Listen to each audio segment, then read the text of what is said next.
Est-ce que Super. tout le monde voit? Ouais, Oui, j'espère. ouais, c'est bon. Voilà, c'est le thème qu'on m'a proposé. Et donc, j'aborde tout de suite le sujet. Alors, deux parties. Vous voyez, d'abord une première partie un peu statistique et informative, le montant à payer qui paye, et puis après, ben, les enjeux liés à toutes ces dépenses qu'on nous annonce. Voilà, là, ce sera peut-être, il y aura une partie un peu difficile à comprendre, mais dans la première partie, vous voyez apparaître le troisième item, marché primaire, marché secondaire. Il va falloir vous plonger un petit peu dans les mécanismes financiers. Alors, on commence par la première partie, quelques données, quelques informations. Donc, je rappelle ici que pour l'instant, le gouvernement a annoncé essentiellement deux types d'initiatives, des prêts garantis par l'État, j'aurai l'occasion d'y revenir, 327 milliards d'euros, des aides budgétaires, 136 milliards. Et donc, évidemment, par rapport à l'année 2019 et à la loi de finances initiale, ça bouleverse complètement les équilibres qui avaient été établis. Enfin, quand je dis des équilibres, je voudrais dire déséquilibre, puisque le déficit public va s'établir pour l'instant à 222 milliards d'euros, ce qui est absolument considérable. Au milieu de la crise du Covid, par la loi de finances numéro 2, on était à 185, et dans la loi de finances initiale, 93 milliards. Donc, vous voyez, on est passé de 93 à 222, et l'Assemblée a voté cette loi rectificative le 10 juin dernier. Alors, il ne faut pas confondre évidemment déficit et dette. Le déficit est lié au budget, et la dette, c'est un stock qui s'accumule d'année en année, et c'est la somme des déficits qui s'accumulent chaque année. Et vous voyez le montant de la dette en bas, fin 2019, 31 décembre 2019, 2380 milliards. Donc, à ces 2380 milliards, on va ajouter, si vous avez bien compris, 222 milliards pour l'année 2020. J'espère que c'est clair. Pour l'instant, ce n'est pas trop compliqué. Donc, notion de dette, déficit et quelques chiffres. Alors, quelques données internationales. Vous avez un graphique là sous les yeux qui commence en 1986 et qui montre le montant de la dette publique mondiale. Et vous voyez que la progression de cette dette est absolument faramineuse. Elle est évaluée en milliers de milliards de dollars. Et alors, ici, non, pardon, c'est en pourcentage. Vous voyez en haut et à droite, c'est en pourcentage du PIB. C'est presque 275%. Bon. Donc, ce qui est important de comprendre, c'est qu'on est dans une évolution constante et croissante de la dette publique mondiale. Alors, les traits que vous voyez descendre, ce sont les taux d'intérêt qui vont dans un sens inverse. On va essayer de comprendre un peu tout ça. Pour l'instant, c'est quelques données. Alors ça, c'est le même tableau que précédemment, mais qui démarre en 1970 et qui va jusqu'en 2018. Et vous avez la distinction entre la dette publique, gouvernementale, qui est en rouge, et la dette privée. Vous voyez que la dette privée est plus importante que la dette publique. Et la somme, c'est le grand trait en noir ou bleu qui est en haut. Et là aussi, c'est des pourcentages par rapport au PIB. Alors, si on regarde, c'est toujours des données, c'est des données classiques. Je ne sais pas si tout le monde voit à droite, c'est pas forcément évident de voir. Est-ce que j'ai été trop vite? Oui, j'ai été trop vite. Alors ça, c'est la dette privée États-Unis. Alors moi, j'arrive pas à lire. C'est 149%. Le Oui, Japon, c'est 151%. La France, c'est 135%. Ça, c'est la dette privée. Et vous avez les mêmes chiffres par rapport au PIB pour la dette publique. Alors le recordman du monde, c'est le Japon, comme vous le savez sans doute, 211%. La France était à 100% pratiquement à la fin de 2019. La zone euro 86%, et vous avez quelques pays. dont l'Italie, j'aurai l'occasion d'y reparler, 137%. Voilà quelques données que la plupart des gens connaissent, hein, c'est des données classiques. Là aussi, c'est des données concernant l'Allemagne, c'est le trait rouge qui descend, la France, c'est à peu près au milieu, l'Italie, vous voyez, l'Italie qui frise avec les 140% en haut. Tout ça, c'est toujours des chiffres de dette rapportés au PIB. Un tableau plus intéressant nous est donné pour la dette publique française à partir de 1978. Et si on avait remonté encore un peu avant 1975, on serait pratiquement à zéro. Vous voyez. Donc, ce qui est intéressant de voir, c'est que le cumul des déficits et donc les montants de dette au cours du temps ont été croissants et fortement croissants. Les données s'arrêtent à 2009. Hein, vous voyez, donc moi, ce qui m'intéressait, c'était plutôt le début de la courbe, plutôt que la fin. La fin, vous la connaissez, j'en ai parlé tout à l'heure. On est à 100% là maintenant. Donc voilà. Alors là, c'est en milliards d'euros. À gauche, on est à 2380. Hein, si on regarde les chiffres en ordonnée à gauche. Bien.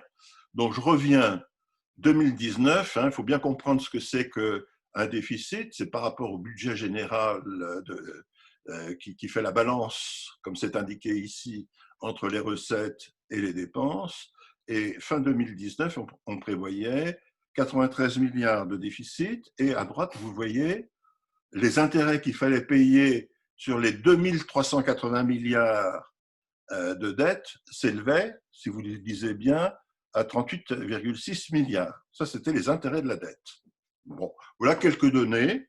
Pour l'instant, je n'explique rien. Je rappelle ces ordres de grandeur. Si on regarde les 2380 en haut et à droite, vous voyez, quatrième trimestre 2019, vous avez une décomposition.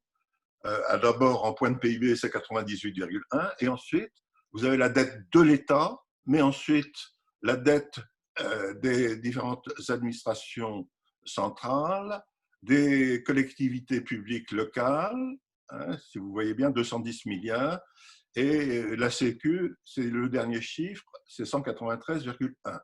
Donc quand on parle de dette publique, ce n'est pas simplement la dette de l'État, c'est la dette de l'ensemble de ces différentes institutions, dont l'État.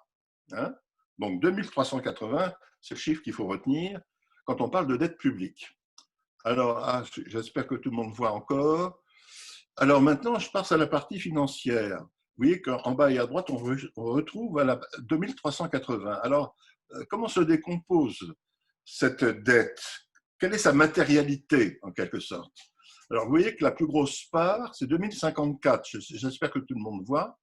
Ce sont des titres financiers qu'on appelle des obligations. C'est-à-dire que l'État va sur le marché financier, émet des titres, c'est-à-dire du papier, qu'on appelle des obligations, des emprunts d'État, et les grands investisseurs financiers, les fonds de pension, apportent leurs ressources contre ces titres à l'État. Voilà, donc 2054 sur 2380.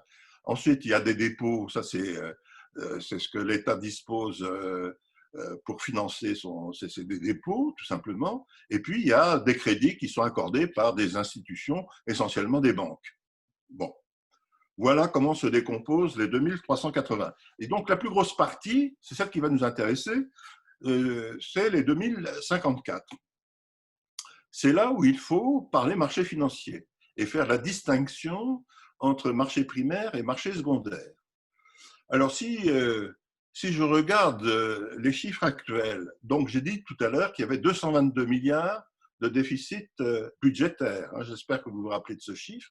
Mais dans la dette publique de 2380, il y a des titres qui arrivent à échéance. C'est ça qu'il faut comprendre.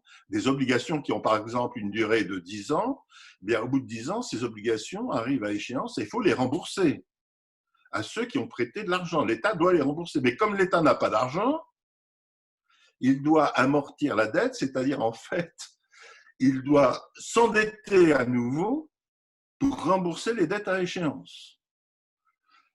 Et pour l'année 2020, vous voyez le chiffre, il doit s'endetter à hauteur de 136 milliards, en plus des 222. Et cet argent, il doit aller le chercher. Alors, ce n'est pas tout à fait ce montant-là, si vous voulez, mais j'aurai l'occasion d'y revenir. Mais il y a une dette qui va arriver à échéance, qu'il va falloir rembourser à hauteur de 136 milliards. Ça, de toute façon, il va falloir qu'il le fasse.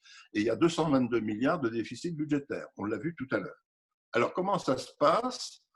Donc, l'État va émettre des titres obligataires et on sait que, grosso modo, en jouant sur les mécanismes financiers, il va être obligé en 2020 d'émettre au moins 260 milliards d'euros de titres obligataires.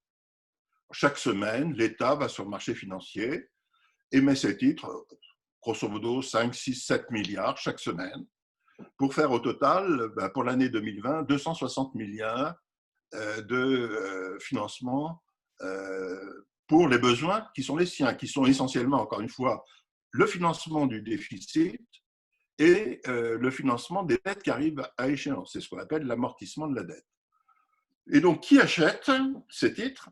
Des grands investisseurs institutionnels. Ce n'est pas vous et moi qui achetons ces titres.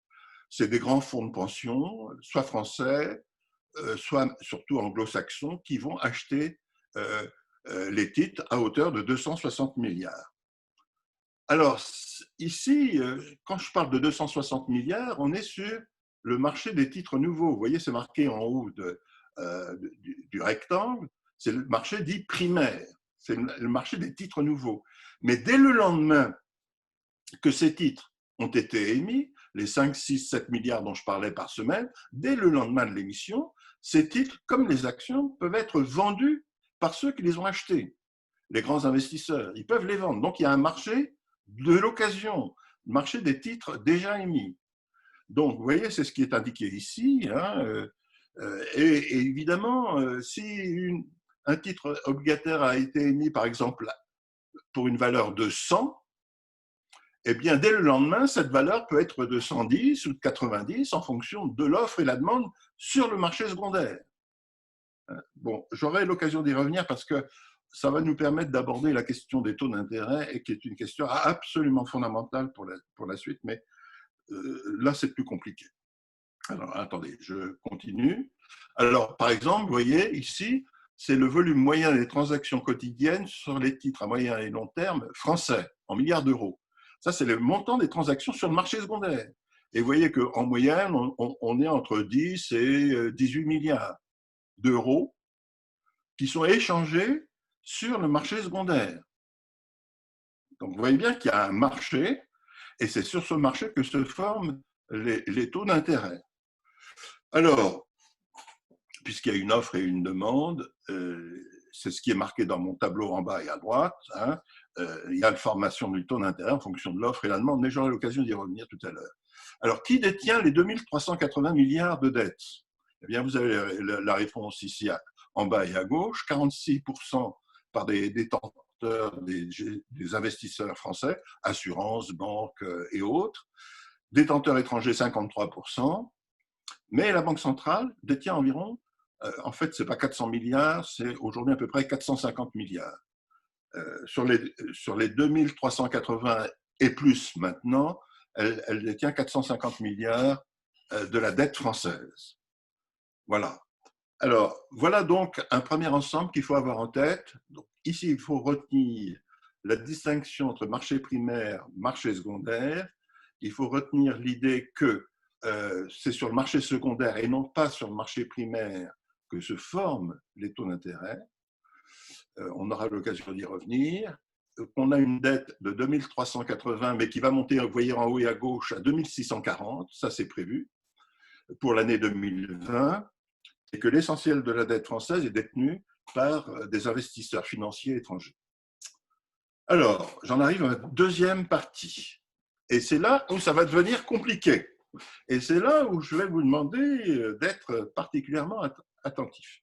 Alors, j'ai un premier tableau qui est facile, qui n'est pas trop difficile. La dette française est-elle soutenable? Alors, en général, on dit oui, mais on ne sait pas trop pourquoi. On fait référence généralement au patrimoine de la France. Alors l'INSEE a établi ce patrimoine, elle l'établit chaque année, mais le dernier tableau, c'est celui de l'année 2018.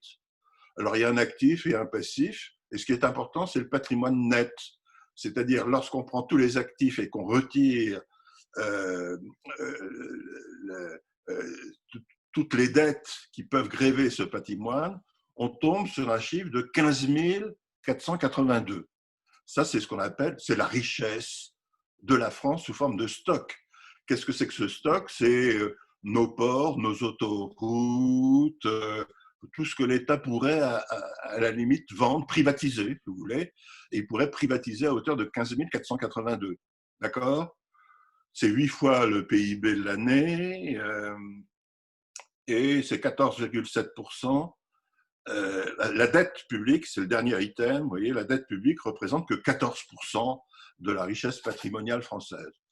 Alors on dit, pour cette raison-là, en raison de la richesse du patrimoine français qui fait l'objet d'une détention publique, vous voyez, quand on compare les 2380 et plus maintenant aux 15 482, il n'y a pas de problème. Il n'y a pas de problème, la dette est soutenable. Bon, c'est une façon de raisonner. Vous voyez que, évidemment, ça supposerait que si on voulait rembourser complètement notre dette, de privatiser énormément, énormément de choses. Bien. Alors, cette situation actuelle représente quand même des risques absolument redoutables. Alors, premier risque, identifié par les marchés financiers, c'est une inflation forte. Je donne comme l'exemple 5%. Si un jour l'inflation sur les biens et les services dépassait 5%, ça serait une remontée des taux d'intérêt parce que la Banque centrale a pour mission principale, la BCE notamment, de juguler l'inflation. Et pour juguler l'inflation, elle serait obligée de remonter les taux d'intérêt. Bon, ça, j'espère que vous comprenez.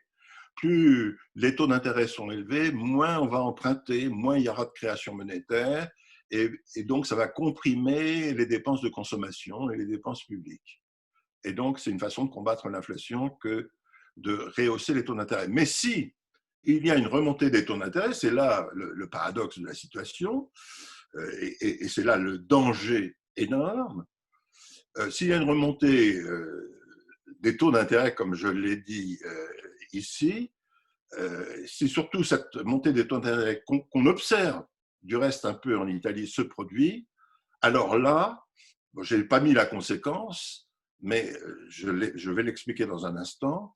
On va avoir des bilans de banques qui vont s'effondrer à cause d'une remontée directe des taux d'intérêt. Alors, cette remontée peut être liée soit à l'inflation, comme c'est dit dans le premier item, soit en raison d'un endettement public extraordinaire qui ferait que les investisseurs financiers n'achèteraient plus des titres obligataires, par exemple italiens, et à ce moment-là, les taux d'intérêt italiens monteraient. Mais c'est là où il faut que je sois plus précis et plus didactique dans tout ce que je viens de vous dire. Alors, c'est là où je vais prendre l'exemple de la situation italienne, et c'est là où je vais vous demander de vous accrocher sérieusement, parce que vous allez voir que les conséquences du raisonnement que je vais vous produire sont absolument redoutables. Alors, je prends... alors, c'est des chiffres fictifs, mais qui sont très proches de la réalité. Donc, j'ai pris la situation italienne, et donc je suis sur le marché primaire italien, marché des titres nouveaux. L'Italie va, par exemple, émettre cette semaine, enfin, imaginons qu'il y a 6 mois à la date T, vous voyez, c'est en haut, c'était il y a 6 mois. Bon, elle a émis le Trésor italien a émis 4 milliards avec un taux d'intérêt de 2%. Alors 2%, je précise, aujourd'hui, on n'est pas loin de 2%. Hein, on est à 1,8. Bon, pour simplifier, j'ai mis 2%. Et donc, sur le marché primaire, vous avez des acheteurs qui ont acheté pour 4 milliards de titres obligataires avec un taux d'intérêt de 2%. Bien. Alors, à la date T, toujours, ces titres, dès le lendemain, donc il y a 6 mois plus un jour, dès le lendemain, ces titres ont fait l'objet d'échanges, hein, bien sûr. Alors, ils ont été émis à la date T, non pas à la date T plus 1, mais ils ont été émis à la date T. Je fais, vous voyez, c'est un peu un exercice didactique. Je fais l'hypothèse que les titres valaient 100 € pièce. Hein, il y en a pour 4 milliards, mais 100 € pièce le titre. Et donc, ça veut dire quoi? 2%, ça veut dire que chaque année, l'État italien s'engage à rembourser 2 €, puisque le taux est 2%, à ceux qui achètent cette dette. Et mettons qu'elle a une durée de vie de 10 ans, mais pendant 10 ans, l'État italien, c'est son engagement, va payer 2 € chaque année pour quelqu'un qui a acheté un titre. J'espère que c'est clair ce que je raconte. Regardez bien les deux tableaux en même temps. On est sur le marché primaire, on va ensuite sur le marché secondaire, et le premier jeu, ça vaut 100 €, mais le lendemain, ça va bouger. Le lendemain, ça va bouger. Et ça a bougé, puisque on va faire l'hypothèse maintenant. Ah non, pardon. Alors, je reprends mon hypothèse. On va dire que c'est la situation actuelle, date T. On va se mettre 6 mois plus tard. Donc, dans 6 mois, imaginons que la situation italienne se dégrade. Et donc, qu'est-ce qu'on a? Date T plus 1, on est dans 6 mois. C'est-à-dire qu'on est à la fin de l'année. On observe la chose suivante, parce qu'en Italie, ça se passe assez mal. Et c'est la grande crainte aujourd'hui, comme vous le savez, des pays européens de voir la dette italienne subir des taux d'intérêt élevés. Alors, qu'est-ce qu'on observe? Une défiance des grands investisseurs par rapport à la dette italienne. Et sur le marché secondaire, là où il y a des échanges quotidiens, on s'aperçoit que le titre ne vaut plus 100 €, mais 40 €. 40 €. Donc, forte baisse. Mais évidemment, ceux qui vont acheter dans 6 mois ces titres, ils vont les acheter à 40 €, mais ils auront 2 € quand même chaque année pour eux. 2 € seront versés chaque année puisque c'est l'État italien qui s'est engagé à verser 2 €. Et donc, si vous faites le rapport 2 sur 40, si je ne me trompe pas, ça fait bien 5%. Vous avez un rendement qui est quand même là intéressant, 5%. Vous voyez, le titre, je l'achète à 40 €, mais je prends un risque. Je prends le risque que ce titre perde encore de la valeur, et si je veux le revendre un jour, eh ben, je vais perdre de l'argent. Mais tant que je le garde, je vais toucher un rendement de 5%. Puisque je l'ai acheté 40 € et que j'ai 2 € d'intérêt, de coupon. Alors, toujours, pardon, excusez-moi pour le terme, toujours sur le marché primaire, l'État italien, à cette date T plus 1, c'est-à-dire dans 6 mois, veut émettre de nouveau 4 milliards d'obligations. Alors, question, à quel taux d'intérêt il va émettre sur le marché primaire ces nouvelles obligations? Eh bien, l'État italien il est obligé de regarder ce qui se passe sur le marché secondaire. Et il observe que sur le marché secondaire de sa dette, les rendements qui apparaissent sont de 5%. Il observe, c'est pas compliqué, c'est 5%. Donc, l'État italien va être obligé d'émettre des titres avec un taux d'intérêt de 5%, c'est-à-dire que à la date T plus 1, c'est-à-dire dans 6 mois, il va s'engager à payer 5 € sur les 100 € pour 100 € d'obligations achetées. Voilà. Donc, vous voyez bien, il se passe quelque chose là sur le marché secondaire avec les taux d'intérêt. Alors, qu'est-ce qu'on doit en tirer comme conséquence? C'est la partie la plus difficile de mon exposé. Hein. Conséquence. À la date T, le taux est de 2%, la valeur de l'obligation est de 100, ça c'est un rappel. À la date T plus 1, 6 mois plus tard, le taux est de 5% et la valeur de l'obligation est de 40 sur le marché secondaire. Et donc, c'est là où il faut comprendre quelque chose que personne, évidemment, enfin, sauf les milieux financiers, connaissent, c'est qu'il y a une relation inverse et qui est mécanique dans le temps, vous voyez, les 6 mois, entre le niveau du taux d'intérêt et la valeur des obligations. Une relation inverse. Vous voyez que quand je suis à 2%, j'ai 100, et quand je suis à 5%, la valeur de l'obligation tombe à 40. Plus les taux d'intérêt montent, plus la valeur des obligations baisse, ou inversement, plus sur le marché secondaire, j'ai des obligations qui perdent de la valeur, plus mécaniquement, les taux d'intérêt augmentent. Alors ça, il faut absolument comprendre ce que je suis en train de dire ici. C'est très compliqué, c'est facile à exprimer, mais c'est très difficile à comprendre. Alors, donc, je répète, il existe une relation inverse dans le temps entre le niveau des taux d'intérêt et la valeur des obligations. Conséquence, en cas de remontée des taux d'intérêt, c'est-à-dire de défiance des investisseurs par rapport à une dette. Le bilan des plus grandes banques risque de s'effondrer. Pourquoi? Parce que les plus grandes banques détiennent de la dette italienne. Et cette dette italienne, ces obligations qui sont dans le bilan des plus grandes banques, elles sont évaluées chaque jour à la valeur de marché qui apparaît sur le marché secondaire. C'est-à-dire, ici, en l'espèce, 6 mois après, apparaît à la valeur de 40.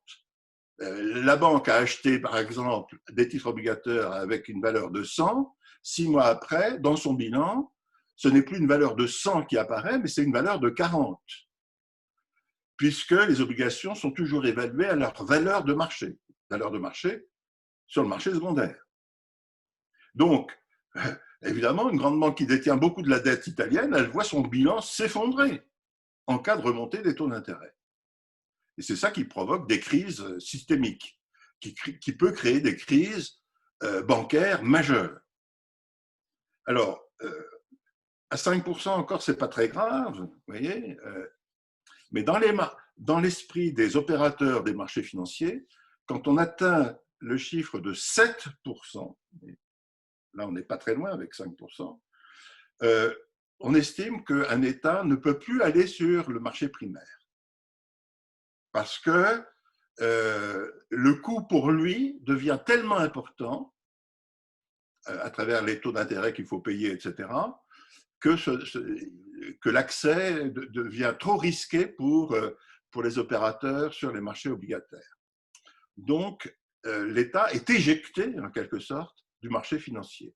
Et si un État veut survivre, continuer à importer, etc., il est obligé de faire appel au FMI ou à des institutions internationales publiques qui vont lui prêter de l'argent. Mais il est éjecté des marchés financiers.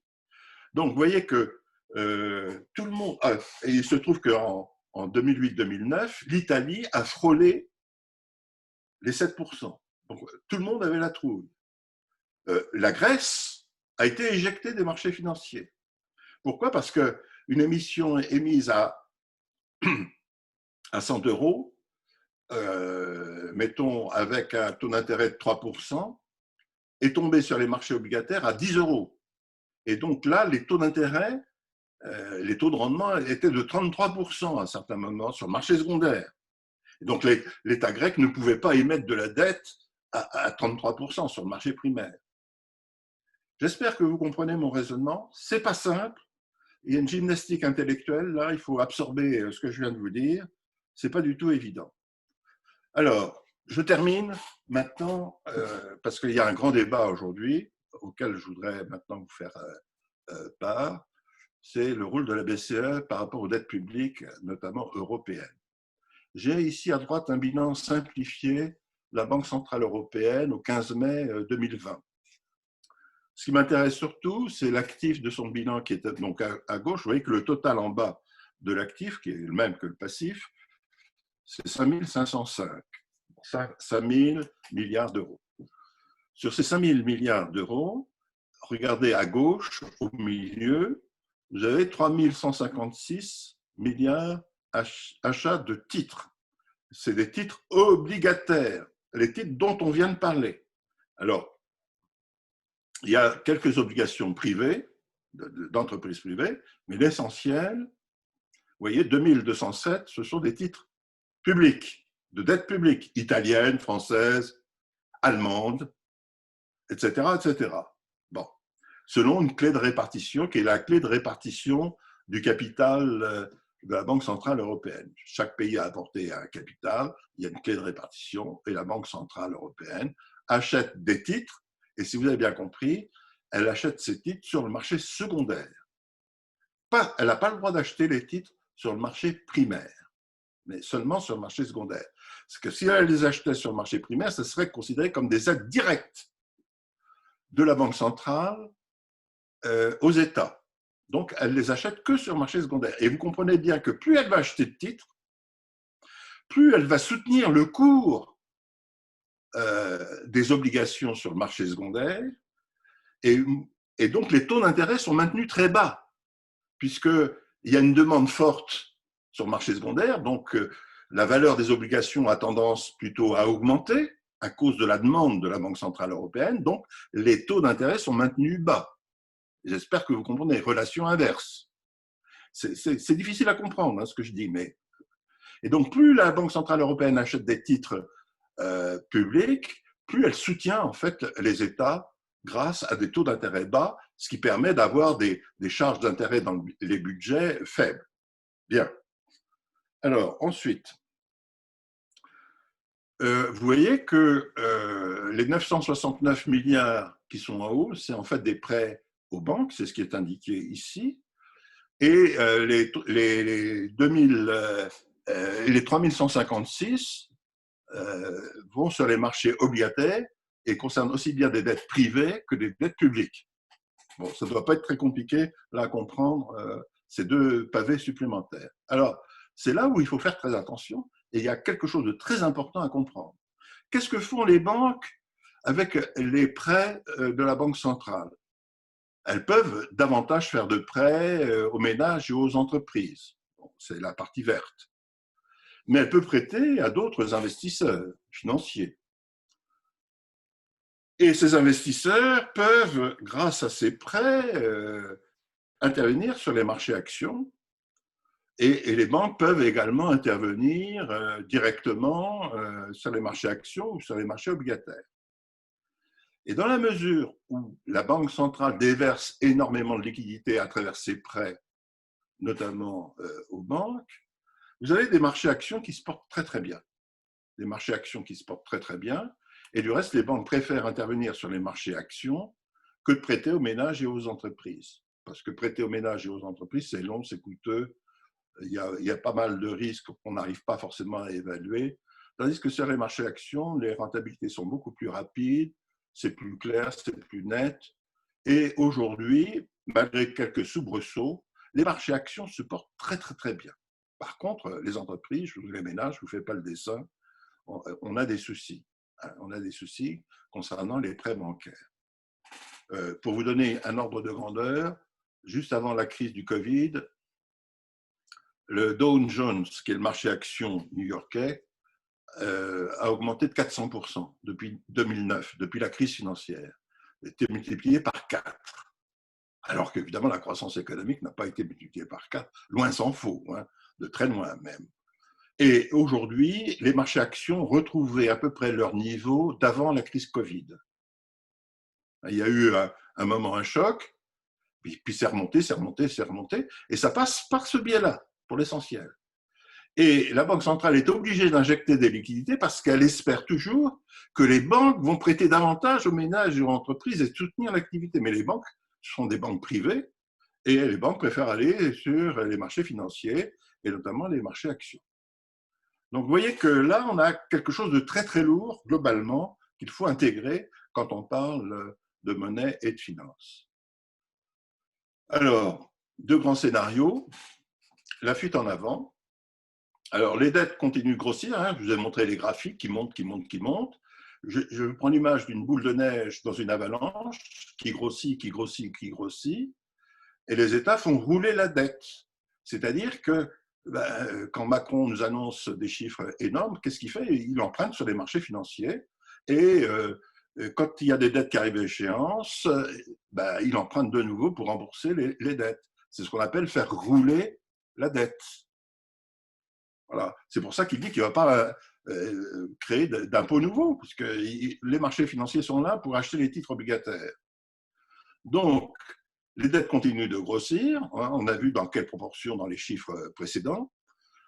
Les rachats des banques centrales de titres obligataires s'intensifient, peur de la hausse des taux, parce que s'il y avait une hausse des taux, vous avez des grandes banques qui vont faire faillite. Donc, les banques sont inondées de liquidités et il y a des bulles sur les marchés actions. C'est ce qu'on appelle l'inflation financière. Par contre, Si l'inflation classique redémarre, évidemment, à ce moment-là, on va avoir des hausses de taux d'intérêt et on aura alors une crise systémique beaucoup plus grave que celle de 2007-2008. 2007-2008, oui. Donc, premier scénario, c'est ça. Alors, l'autre scénario, à propos duquel il y a beaucoup de discussions actuelles, notamment à gauche, hein, s'il y a une rupture systémique, en fait, la rupture, elle est là, hein, d'une certaine façon déjà. L'idée, c'est de réconcilier politique budgétaire et politique monétaire, puisque aujourd'hui, ce n'est pas du tout le cas. Hein. L'État français, il n'a pas la maîtrise de la création monétaire. Hein.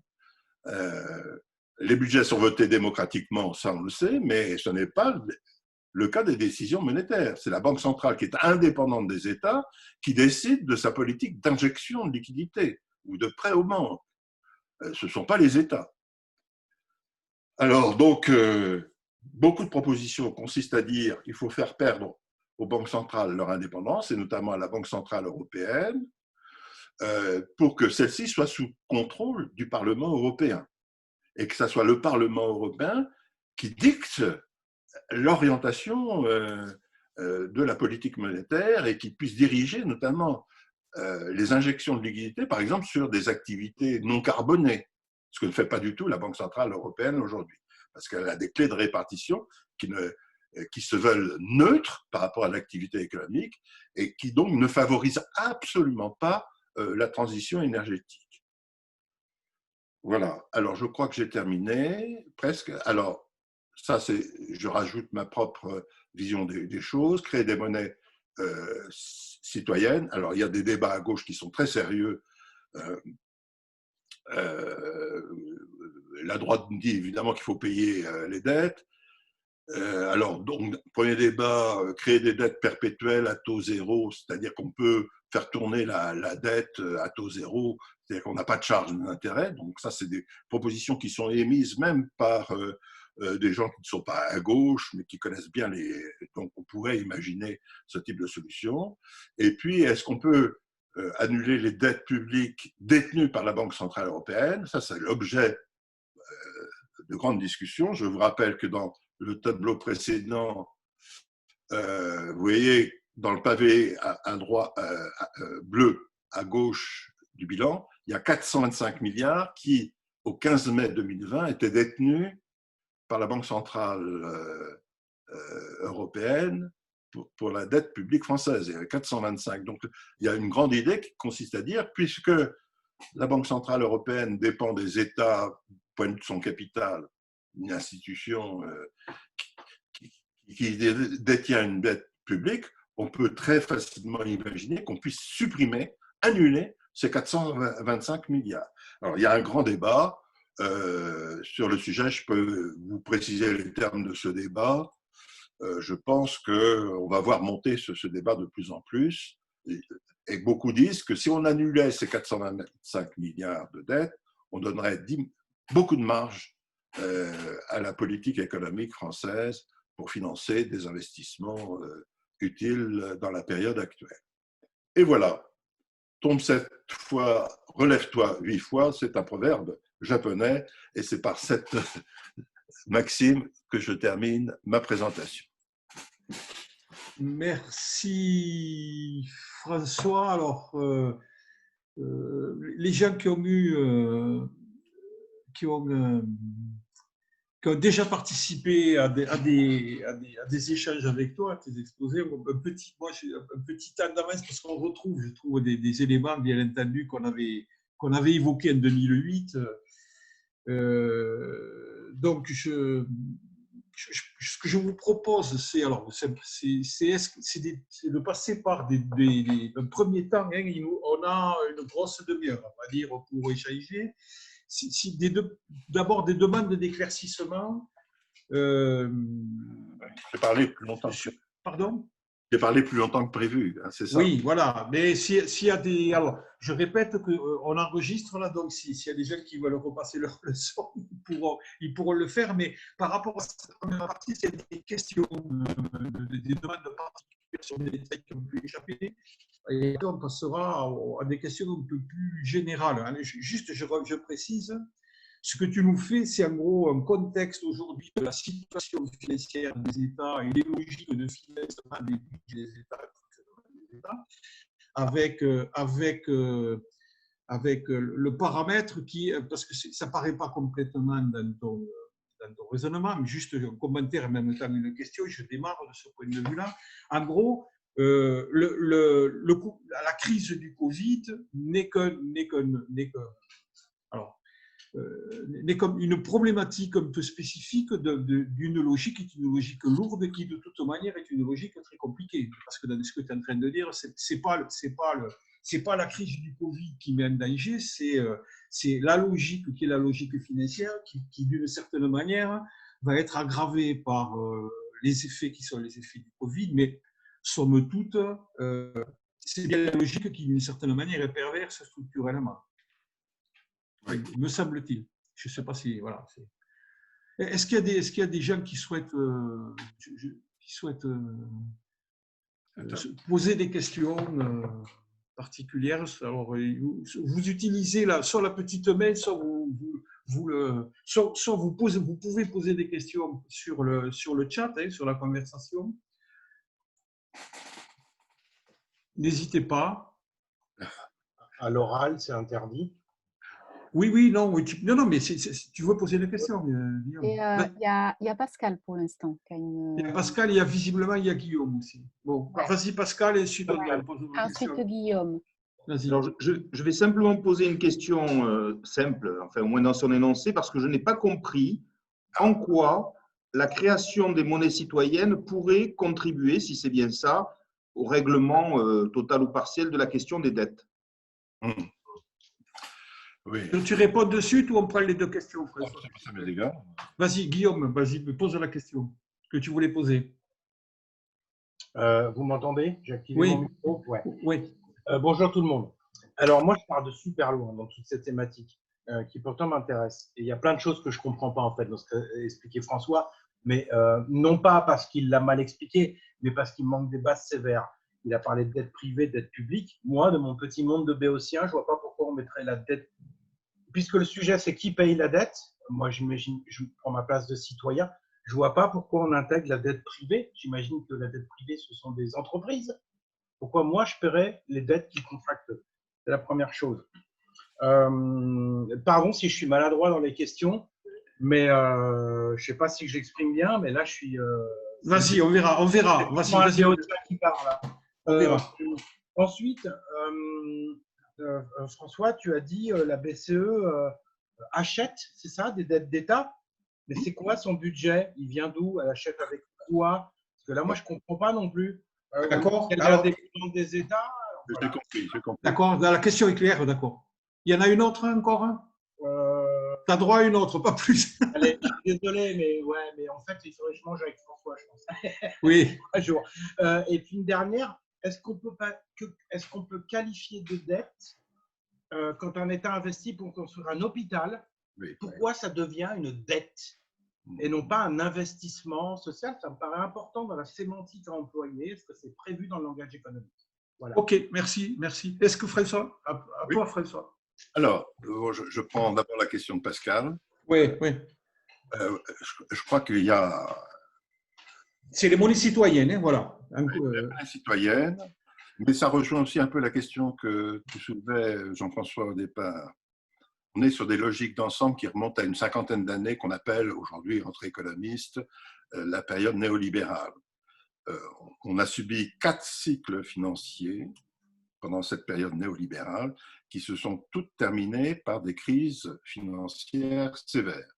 Et la dernière, c'est la crise du Covid où il y a eu une chute brutale à un moment des marchés financiers. Mais il y a eu, depuis une cinquantaine d'années, 4 cycles financiers qui… Alors, le problème, c'est d'interpréter, parce qu'à chaque fois, c'est des crises systémiques extrêmement graves et qui risquent de se poursuivre si on continue sur la même lancée avec le même type de logique de financement de l'économie mondiale à travers les marchés financiers. Donc, le problème, c'est de savoir si on veut recommencer un 5e cycle financier.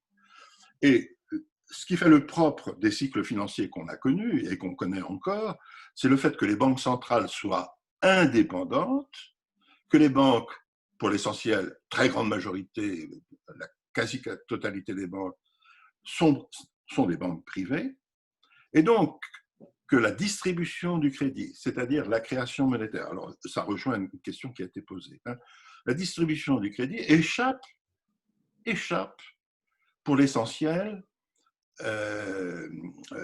au pouvoir public. La distribution du crédit, elle passe par les banques, pour l'essentiel. Donc, et par la Banque centrale, puisque vous avez vu qu'il y avait un poste aussi crédit aux banques. Donc, on est devant et du reste, ça a été parfaitement théorisé par des gens comme Friedman ou Hayek, qui consiste à dire que la monnaie est une chose tellement sérieuse, tellement importante, qu'on ne peut pas confier sa gestion et sa création aux politiques. Ça, c'est vraiment le fond de la pensée néolibérale. Donc, il y a un problème de réappropriation par le pouvoir politique ou par les pouvoirs citoyens de la création monétaire et de la gestion de la monnaie. Alors, les questions monétaires sont difficiles, hein, j'entends bien, mais pour l'instant, les citoyens ont perdu la main sur le financement de leur économie. Alors, ça me permet. Évidemment, maintenant, on a une dette publique qui grossit, qui est énorme. Comment les monnaies citoyennes peuvent résoudre la question de la dette? D'abord, on peut s'aider de la Banque centrale, qui a un pouvoir énorme. Et là, je réponds à la question de Guillaume. Oui. Je réponds à la question de Guillaume. Les banques centrales ont un pouvoir de création monétaire illimité. Tant qu'on a confiance dans l'euro ou le dollar, tant qu'on a cette confiance, c'est pour ça qu'elles peuvent acheter des titres obligataires indéfiniment, autant qu'elles veulent. Et les sommes que vous avez vues, elle a multiplié son bilan par 5 en l'espace de 6 ans, et elle pourrait de nouveau le multiplier par 5 dans l'espace des 5 années à venir. Elle a pour l'instant 5 000 milliards de total de bilan. Elle pourrait multiplier par 5. Il n'y a pas de limite et elle est complètement indépendante. Son pouvoir de création monétaire est illimité. Alors on voit bien que, évidemment, il y a peut-être des limites.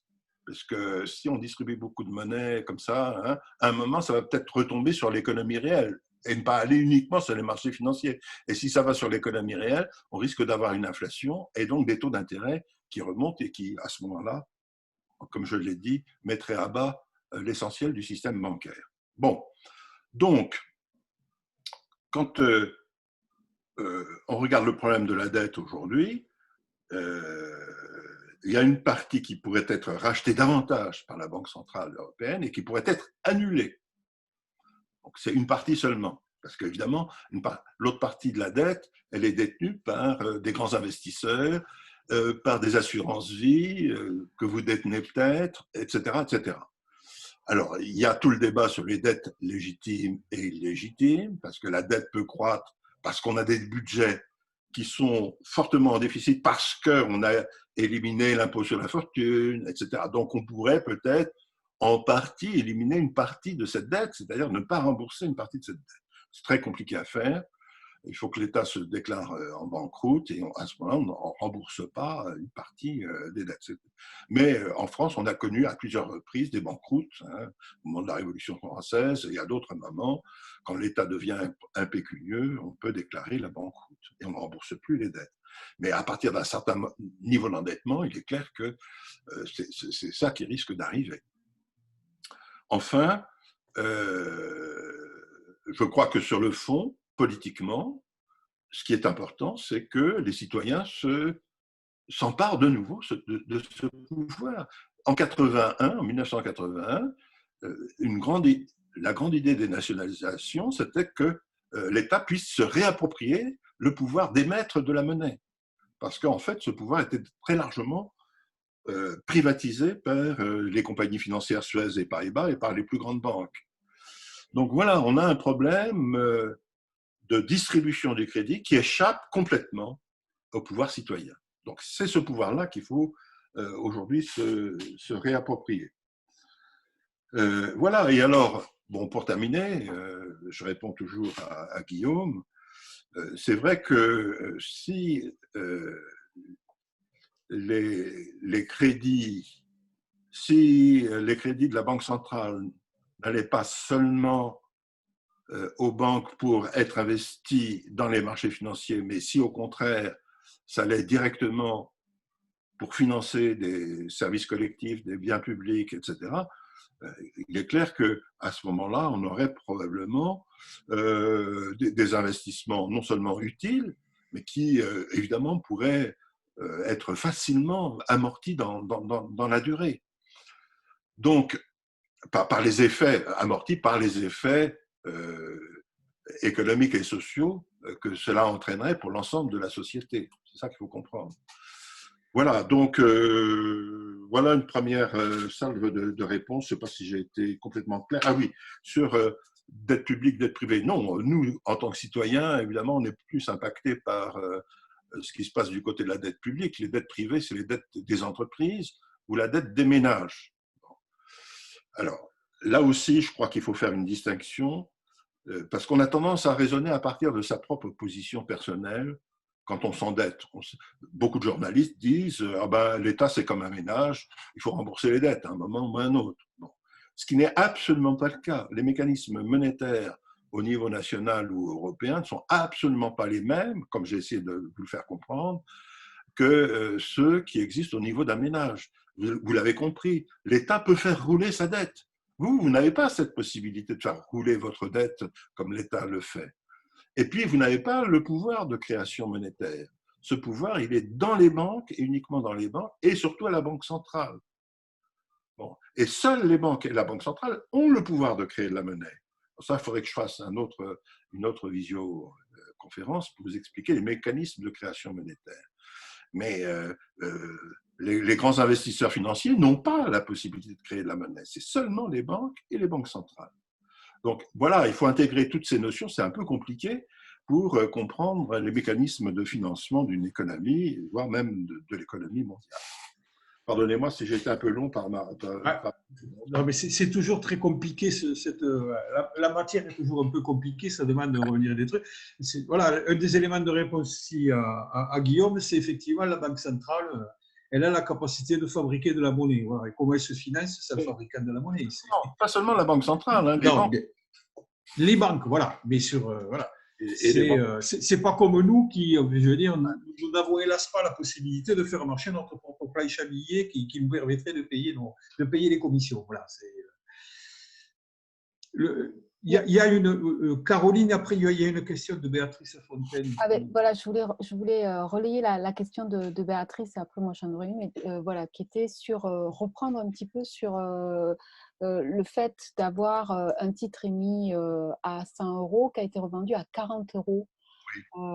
Voilà, en sachant qu'on a les 2% d'intérêt, en fait c'est ce passage des 100 € à 40 €. Pourquoi revendre à 40 € un titre quand on a acheté à 100 € en sachant qu'on a les 25% les 2% d'intérêt? Je vais répondre tout de suite à cette question parce qu'elle est très précise. Oui. C'est comme les actions. Tu sais bien que les actions, leur cours varie en permanence. D'accord ? Une action qui peut être émise par une entreprise à 100 €, du jour au lendemain, elle peut valoir 150 ou le lendemain 40. Les obligations, c'est la même chose. Et qu'est-ce qui fait varier la valeur sur le marché secondaire? Une obligation, c'est l'offre et la demande. C'est le marché. Simplement. Sur le marché secondaire, tu as un titre, je détiens un titre qui valait 100 €. Je m'aperçois que sur le marché secondaire, ce titre, en fonction de l'offre et la demande, vaut 150, je vais le vendre à 150. Voilà. Donc, c'est ce qu'on appelle le marché des capitaux. Le marché des capitaux, c'est le marché secondaire. C'est là où s'exprime une offre et une demande. Si par rapport au titre italien, il y a une grande défiance des investisseurs financiers internationaux, les grands gestionnaires de fonds, s'il y a une défiance, mettons dans 6 mois, eh bien, ces investisseurs ne vont pas aller sur le marché secondaire pour acheter, pour spéculer, si tu veux, sur la dette italienne. Et donc, il va y avoir une moindre demande par rapport à des gens qui vont vouloir vendre ces titres. Et donc, la valeur du titre va s'effondrer. C'est le jeu de l'offre et la demande qui s'exprime sur le marché secondaire. Et les États sont soumis à ce jeu quand ils vont émettre de nouveaux titres. Ils regardent les taux de rendement qui s'expriment sur les marchés secondaires. Je ne sais pas si c'est plus clair, mais une défiance par rapport à la dette italienne se traduit sur le marché secondaire italien, de la dette publique italienne, par une baisse de la valeur des titres, ce qui se traduit mécaniquement par une hausse des taux d'intérêt. Et cette hausse impacte directement l'État italien quand il veut émettre des nouveaux titres. Je ne sais pas si vous arrivez à surnager par rapport à ce que vous avez. Carole, tu voulais poser une question aussi.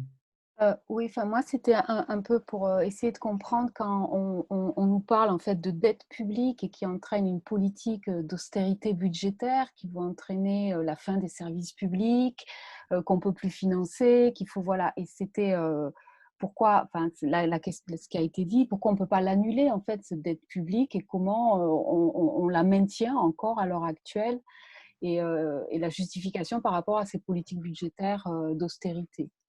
Très intéressante. Le traité de Maastricht a prévu 2 critères de convergence que tu connais. Ouais. Le critère de 3% et le critère de 60%, qui est un peu moins connu, le critère de 60%. 3%, c'est pour le déficit. C'est le rapport entre le déficit public, les 93 milliards dont j'ai parlé, qui sont devenus 222 milliards durant l'année 2020, rapportés au PIB de la France. Alors, le traité de Maastricht dit qu'il ne faut pas dépasser les 3%. On est, comme vous l'avez vu dans une de mes planches, on va être à plus de 11%. Tout ça est réglé là aujourd'hui, effectivement. Alors, attends, mais je vais y venir. Et puis, on dit qu'il ne faut pas que ça dépasse 60% pour la dette publique, c'est-à-dire le stock de tous ces déficits.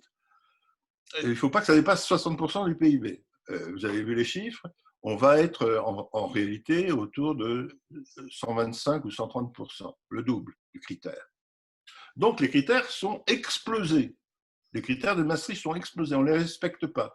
Et personne en Europe ne va, même pas l'Allemagne. Donc on a quand même un problème du côté du traité de Maastricht, du traité d'Amsterdam maintenant. On a un problème. Et personne, ni Macron ni Merkel, aujourd'hui, ne se prononce sur finalement ces critères qui aujourd'hui sont pulvérisés. Avant le Covid, il fallait respecter ces critères, absolument. Et l'objectif de Macron, quand il a été élu président, c'était de dire non seulement je vais respecter les 3%, mais à la fin de mon mandat, je serai à 0%. Voilà. Alors là, c'est explosé.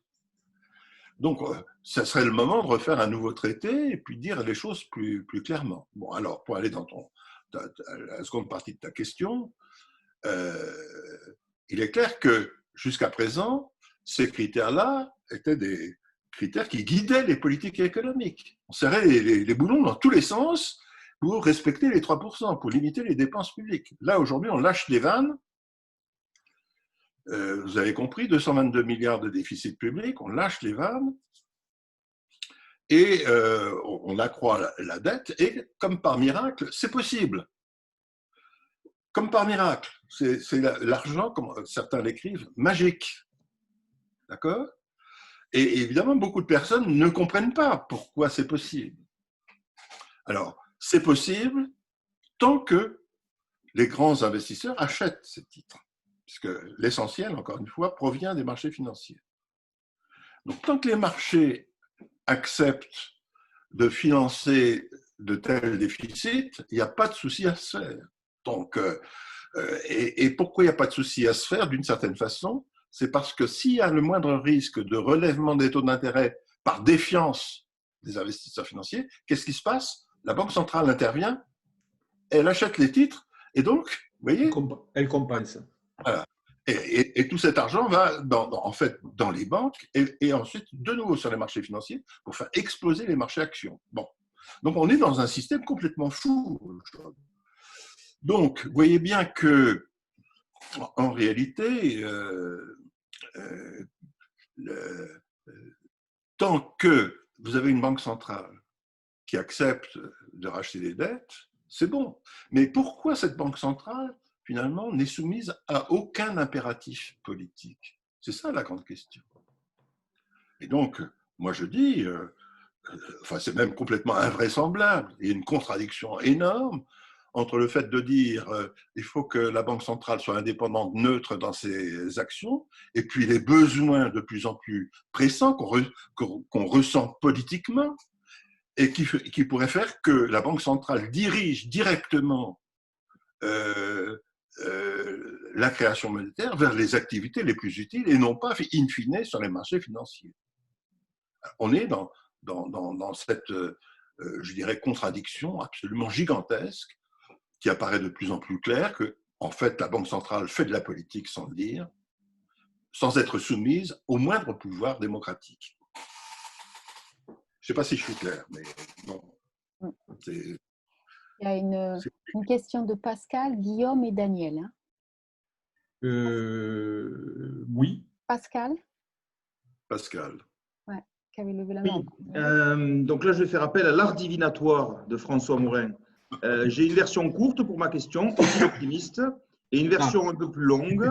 Est-il pessimiste? Est-ce que ce que l'on observe depuis quelque temps, qui semble, me semble-t-il, s'apparenter à une sorte de révision des doctrines sur le déficit, la dette, le budget, les 3%, ça n'est plus aussi impératif que ce qu'on nous disait il y a quelque temps, etc. Est-ce que l'ensemble de ces éléments-là préfigurent une évolution substantielle, alors j'allais dire de la doctrine économique, je pense que le mot ne serait pas bon, mais en tout cas des politiques publiques de nature à faire penser qu'on va pouvoir surmonter la crise qui s'annonce? Et si, et petite question subsidiaire, est-ce que ça c'est totalement subordonné à un véritable changement politique en sens électoral, ou est-ce que les structures étatiques, bancaires, économiques ont d'ores et déjà conscience qu'il faut changer en profondeur un certain nombre de mécanismes pour surmonter les difficultés à venir? Oui, évidemment, c'est la grande question. Hein. C'est de savoir ce qui va se passer avec ces financements qui apparaissent indispensables pour sauver l'économie, sauver un certain type d'activité économique. On voit bien qu'il y a une forme… Déjà, les contradictions sont là. Hein. Encore une fois, le traité de Maastricht, du point de vue des critères, est mort. Donc, il faut maintenant voir ce que nos responsables politiques vont imaginer pour remplacer ces critères. Bon, pour l'instant, on n'a pas de réponse. Ensuite, je voudrais intervenir pour essayer de se projeter un peu plus dans l'avenir sur quelque chose qui me semble assez fondamental. Pendant toute la crise du Covid, du côté des banques, on nous expliquait qu'il n'y a pas de crainte à avoir parce que la Banque centrale est là, elle intervient, et donc il n'y aura pas de problème du côté de la liquidité des banques, et surtout, on n'aura surtout pas une nouvelle crise financière de type 2007-2008. Or, depuis quelques jours, le ton change complètement. On s'aperçoit qu'en effet, il va y avoir des faillites, que les créances douteuses des banques augmentent très rapidement, et que, enfin, moi je lis dans la presse financière, il ne serait pas impossible qu'on ait de nouveau une crise systémique majeure du côté des banques, comme en 2007-2008, mais démultipliée aujourd'hui par la situation financière mondiale, hein, qui ne s'est pas arrangée depuis 2007-2008. Donc, moi, mon pronostic, hein, c'est que quoi qu'on pense, quoi qu'on dise, quoi qu'on projette, on se dirige tout droit vers une nouvelle crise systémique majeure. Alors, on a la crise du Covid, on sait qu'on a une crise économique qui touche essentiellement l'économie réelle, comme on dit, hein, à travers la consommation, mais surtout la production, des activités économiques. Mais on va se payer de nouveau une crise monétaire et financière absolument considérable. Nos dirigeants, nos élites ont perdu la boussole. Hein, pour l'instant, pour répondre à Pascal, ils n'ont pas encore trouvé un modèle interprétatif de ce qui se passe pour se projeter dans l'avenir avec une nouvelle doctrine. C'est pour ça que Macron a essayé de convoquer d'ici la fin de l'année une commission d'économistes pour réfléchir au nouveau modèle qui serait mis en place, mais enfin avec des économistes qui sont pour l'essentiel des économistes néolibéraux, donc on ne voit pas pourquoi il y aurait de logiciels intellectuels. Les orthodoxes. Oui, ils sont tout à fait orthodoxes. Et donc, je ne sais pas si je réponds complètement, mais euh, par rapport au changement politique qu'on pourrait souhaiter, moi je crois qu'il y aura surtout, sans doute avant le 2022, hein, je pense qu'on va se payer une belle crise monétaire et financière qui risque aussi là de rebattre les cartes sur le plan politique. La vraie difficulté, c'est que bon, les oppositions ne sont pas vraiment au clair sur, sur peut-être des programmes qu'il faudrait avancer. Hein. Il y a beaucoup de débats à gauche, même sur les questions monétaires et financières, qui ne sont pas complètement clarifiés. Hein. Donc, et moi, je pense que dans l'économie monétarisée, bancarisée, numérisée actuelle, les questions financières, les questions monétaires sont absolument fondamentales à travers tout simplement la création monétaire et surtout la distribution du crédit. Reprendre le contrôle de la distribution du crédit. Je crois que c'est ça la clé de voûte finalement politique, si on veut davantage d'investissement public, d'investissement collectif. C'est vraiment la clé. Il y avait une autre question, Caro, je n'ai pas vu qui c'est qui. Il y a Guillaume qui a posté une question, mais on la prendra, je pense. Il y avait quelqu'un d'autre qui voulait. Alors, Daniel. Daniel. Et Guillaume après avec ses questions. Voilà, parce qu'elle est posée celle de Guillaume, donc on peut la reprendre. Alors, Daniel. Oui, Daniel, oui. Vous nous avez bien dit que les banques centrales étaient indépendantes et avaient un pouvoir illimité. Est-ce que vous pouvez nous parler des banques publiques? Des banques publiques. On sait qu'il y a déjà des banques d'investissement, banques publiques d'investissement. Est-ce qu'il peut y avoir des banques de financement, en fait? Et est-ce que l'épargne des ménages, mais aussi, est-ce que ces banques-là pourraient faire de la création monétaire, puisque les banques privées peuvent le faire? Bon, le son n'est pas bon, hein. Je ne suis pas sûr d'avoir tout à fait compris la… Enfin, c'est sur les banques publiques, en fait. Oui. Bon, d'accord. Hein? Il n'y a pas beaucoup de banques publiques en France. Hein. Non. Est-ce qu'il y a d'autres pays? Il y en a dans d'autres pays? Oui, enfin, à peine. Hein.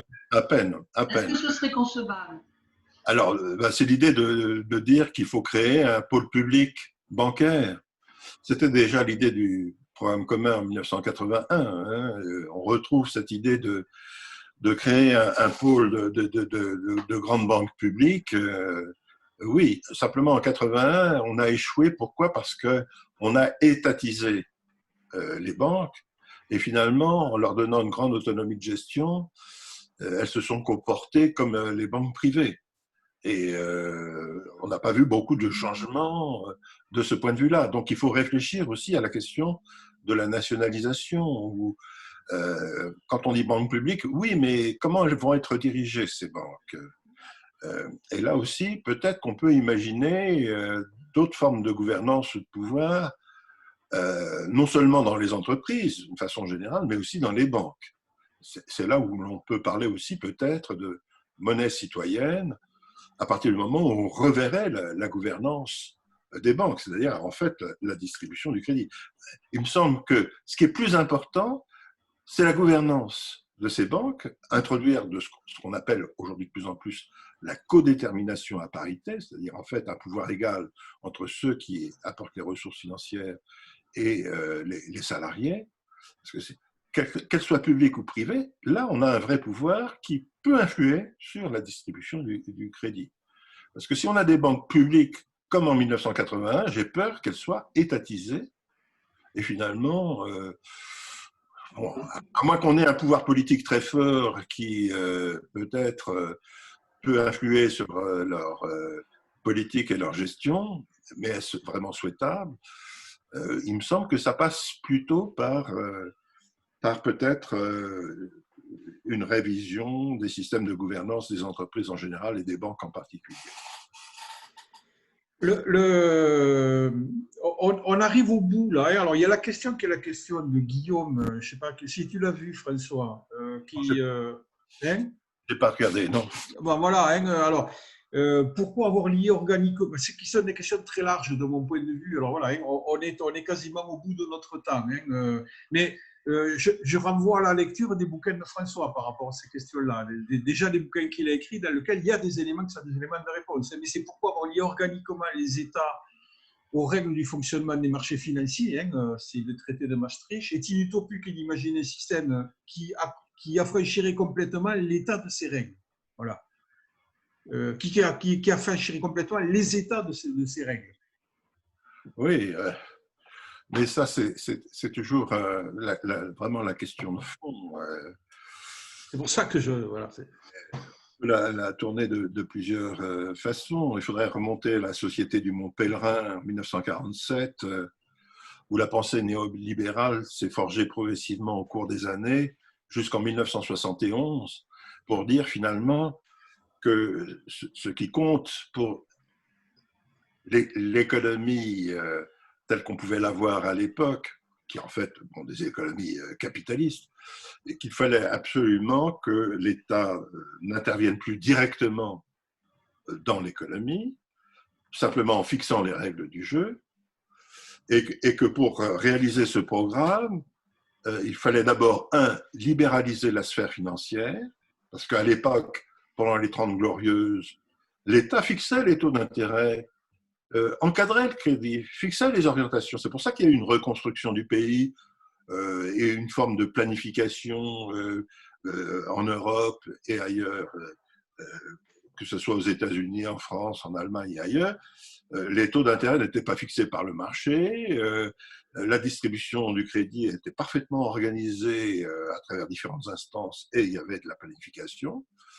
Et donc tout ceci semblait insupportable, évidemment, aux détenteurs de capitaux qui estimaient qu'il y avait une répression financière exercée sur les capitaux, puisqu'ils ne maîtrisaient pas le coût de leur crédit, le coût de financement de leur crédit, que c'était l'État qui fixait. Et donc, leur objectif, c'était il y avait deux grands objectifs: libéraliser la sphère financière, ce qui a été fait entre 1971 et 1990, pour aller vite, en libéralisant les taux de change, ensuite les taux d'intérêt, et en libéralisant finalement, en 90-91, les mouvements de capitaux à l'échelle internationale. Les trois grandes libéralisations. Et donc, c'est ça qui a provoqué des crises systémiques, hein, parce que tout a été globalisé à l'échelle mondiale, comme on le voit maintenant, sur les marchés monétaires et financiers, et que la moindre secousse se répercute partout. Et puis, le deuxième programme, c'était libéraliser les services publics. C'était le deuxième grand programme de la Société du Mont Pèlerin, et donc de cette doctrine qu'on a appelée par la suite néolibérale, qui en fait voyait dans les services publics des moyens absolument exceptionnels de faire du profit, puisque ce sont pour l'essentiel des activités comme on dit, de compteurs, hein, où l'argent tombe presque mécaniquement. Pensez aux autoroutes, etc. Bon, voilà. Et donc, il y avait des activités monopolistiques, hein, où là, les profits peuvent être absolument considérables. Donc, c'était leurs deux grands objectifs. Et maintenant, on voit bien les limites de ce modèle. Ça a été beaucoup trop loin. Ce modèle est complètement destructeur de tout un pan d'activité et de besoins, surtout qui s'expriment collectivement.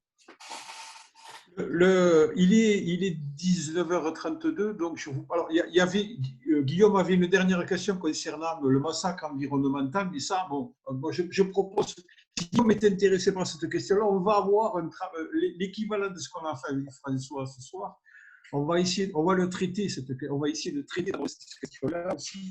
C'est dans notre programme la prochaine vidéoconférence autour de la question de l'environnement aussi. Hein. Donc, tu voulais ajouter quelque chose, François? Oui, écoutez, je tiens mes diapositives à votre disposition. Je te les enverrai, hein, Jean-François, si tu veux les discuter. D'accord, bien sûr. D'accord, oui, alors, juste pour. Je vous propose qu'il y aurait bien entendu, comme chaque fois, beaucoup de temps à passer à la fois à essayer de clarifier les choses et peut-être à échanger aussi en termes d'émission ou de réflexion. Mais bon, on a fait le genre de la formule 1h30, donc on va s'y tenir. Je remercie François donc, de la contribution riche et compliquée. Voilà, on aura